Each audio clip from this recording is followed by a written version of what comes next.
How's it going, people? Jeff here from Ecom Geeks. Today we're going to be doing another store review, so let's get started.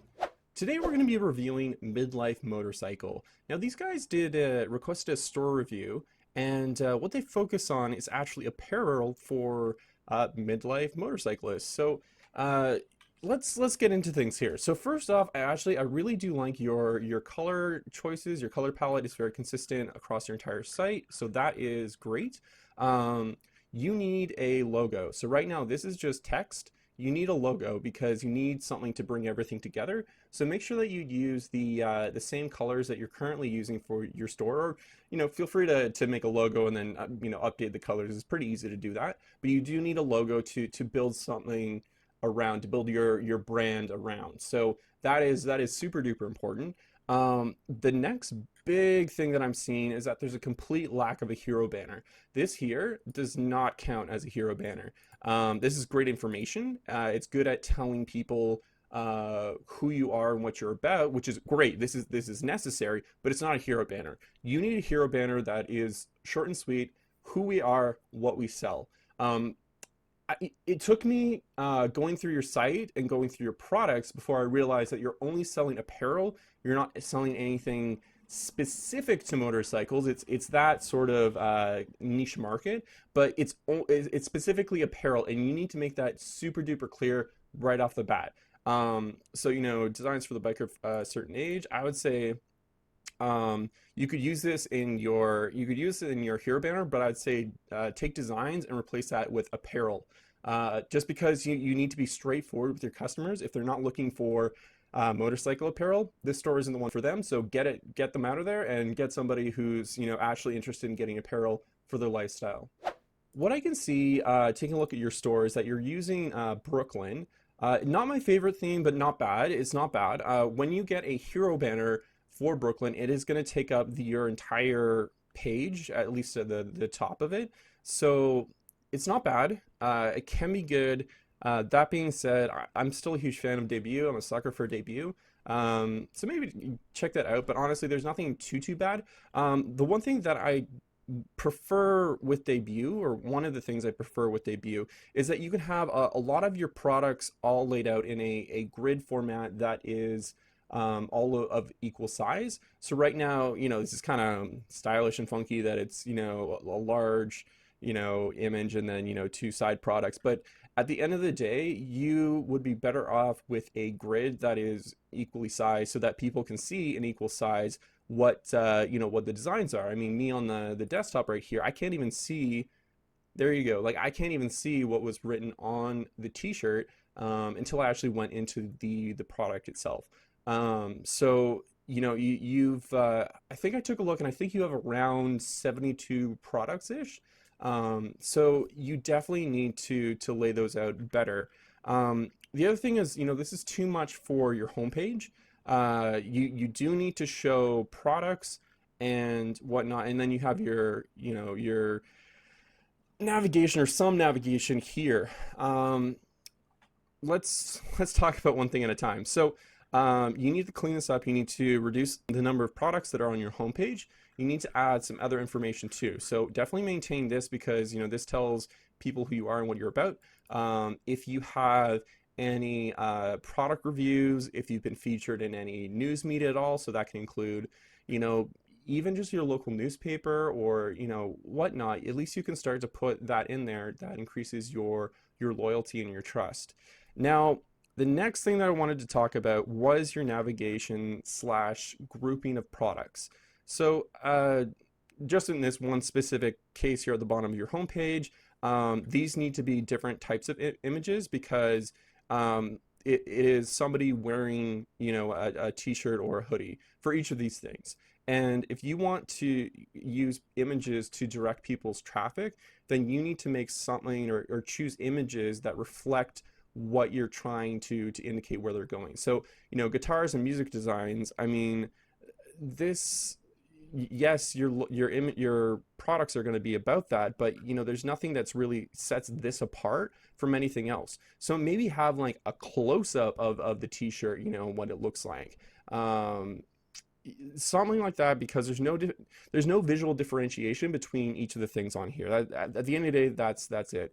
You're also lacking some other things on your homepage.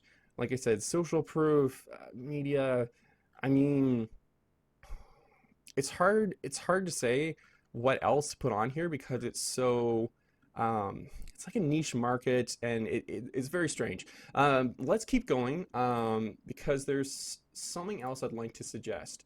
So you have kind of these general groupings of products. You've got your biker designs, music designs, etc., etc. Um, I would really update this and make it much more straightforward. So, t-shirts, hoodies, those are good. Music designs, I have no idea what that means. So when I first went to this, I wasn't sure if it was gonna be like stickers to put on my guitar, or like a guitar shell, or if it was gonna be something else. So I had no concept as a first time customer as to what music designs actually meant. And that is a problem for you, because if I do not know, or if I'm not directed to where I want to go, to the product that I want to buy, I'm going to leave your site. And that is a big no-no. So you need to make this much more simplistic. And then what I would highly recommend, so let's go into t-shirts here. What I'd highly recommend is either using a theme or getting an app that allows you to, or allows a customer to filter the results of what they're provided to find what they're looking for. So, you've probably seen these all the time where it's on the left, and I want to see things related to music. That could be one of the sub filters. So you could say like bands, or band slash music orientation within t-shirts or within hoodies. That would be a great way to help funnel traffic to the appropriate places. Another thing that I've noticed on your collection pages is that they all have something here at the top. I wouldn't say that's necessary. I think there's a lot of great information here. That being said, there has to be a better place to put it, because when I am on a collection page specifically, I want to see products. Like, this is really cool and all, but I want to see right at the top, without having to scroll down too far, products. So definitely use some sort of filter. Definitely, I've noticed this with your other collections too. Like, you might want to keep, t-shirts in there. I wouldn't say, keep it all in there, just do t-shirts, and then boom, products right away. Let's go into one of your products now. So there is a lot of good stuff in here. I'm not gonna lie, there's a lot of good stuff in here. I like that you've got your sizes. I like that you have your colors. What might be one thing that might be a slight benefit, this isn't huge, and so, if it doesn't work, it doesn't work, but having color swatches as opposed to these named colors, I'm very impressed and very happy that you've made it so that when I click on a specific color, it does, pull up the appropriate t-shirt. That is fantastic. Kudos to you. So let's continue going down. It's nice that you have security badges. However, that being said, I would make these one line, because this is taking up a lot of space here between, buying it and then, telling me about it. There's a lot of space there. So you need to tighten that up a little bit. The other thing that I've noticed all across your website is that your font is very hard to read.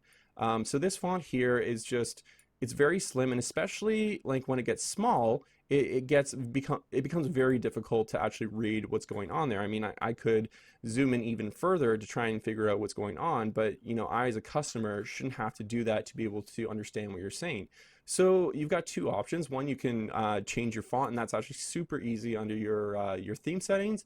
The other thing you could do, if you really like the font and want to keep it, you can always make it a bold or bolder version of the same text, but this needs to be easily understandable. Using kind of more of a straightforward, Calibri type font that you've used here and up here. I mean, you can see that that's a lot more, a lot easier to understand.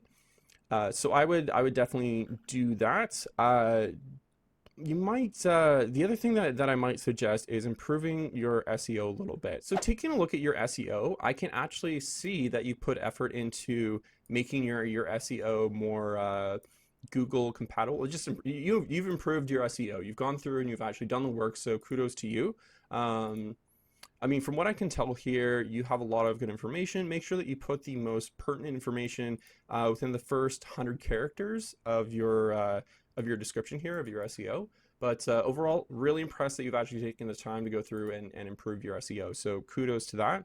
The other information that I see here, you might want to tighten up your description a little bit. We do have a video on product pages that convert.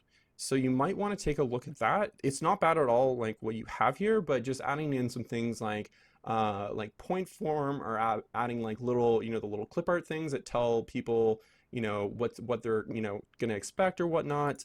Or even using something like tabs. Your description isn't massive, so tabs might not be necessary. And I do like that you have a sizing guide. Some people would put, the sizing guide in a separate tab.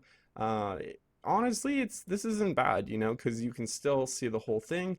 One thing on mobile might be that, you have to go to a different page to check out the sizing guide, and then, come back to the product. So that could cause a bit of an issue, but at the same time, I'm just happy that you have that, and I'm sure that your customers are too. So that is great. It's good to go. So scrolling down to the bottom of your website here, your footer isn't bad. But saying that, I want you to expand upon your policies. So I believe you have all of your policies here. Like, you have the different pages. They're just not listed at the footer of your page. So you've already done the majority of the hard work there. I would just say, instead of having policies, do things like, privacy, returns, shipping. Those are all really useful, and that can inspire a lot of trust in your customers. So that is very, very useful. So you've already done most of the work. Just make it into separate tabs within your footer, and you'll be good to go. The one thing that I have issues with is your shipping policy. Now, your shipping policy is almost non-existent. There are example shipping policies online that you can take a look at and dig through and see what you like. But this is going to be one of the biggest things that customers look at, especially before placing their first order, because they want to know, okay, well, is this going to take me 2 months to receive my product? What happens if there's shipping issues? Whatnot. So I know that some of this is going to be addressed in your returns and refunds policy, but shipping is a huge thing. You should definitely make sure that you have an entire page dedicated to your shipping policies. So there you go. That's our review of Midlife Motorcycle. Well, I want to ask you, what sort of changes would you recommend? Is there anything else that you'd suggest? Let me know in the comments below. If you need help with your Shopify store, whether that's setup, conversions, marketing, or otherwise, I'd invite you to book a one-on-one session with me. Below you can find a link to book a date and time that works for you. If you liked this video and would like us to create further content, make sure to give it a thumbs up. It really does help us out. If you'd like us to review your store, leave us a link in the comments down below. Thanks for watching. Catch you next time.